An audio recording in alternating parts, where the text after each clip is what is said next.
Hacının inancılara münasibəti, məsələn, göz mıncığı, təksə bir, cütsə bir, qabağımdan qara pişik keçdi, sonra xanım qonşumuz qabağıma çıxdı. Bunların hamısı xurafatdır bir mənalı olaraq. Kimsə qara pişik keçdi, göz mıncığı filan, bunların dinlə, sağlam məntiqlə heç bir əlaqəsi yox. Doğrudan mı üzərlik bədnəzərdən qoruyur və yaxud başa duz çevirmək?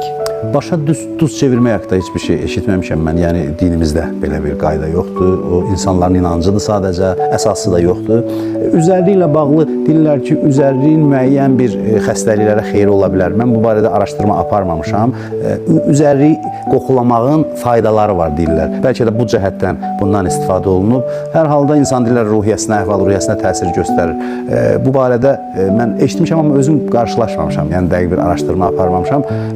Hər bir halda, yəni o duz başa çevirmək və yaxud da bu vasitələrə sığınmaq yanlışdır. Amma Allah bəzən hər hansı bir dərdi uzaqlaşdırmaq üçün müəyyən vəsilələr qərar verir. Necə ki, dərmandan biz istifadə edirik. Üzərlik də bu kimi faydalı bir şey kimi, əgər bunun faydalılığı sübut olunarsa, o zaman biz ondan istifadə edə bilərik.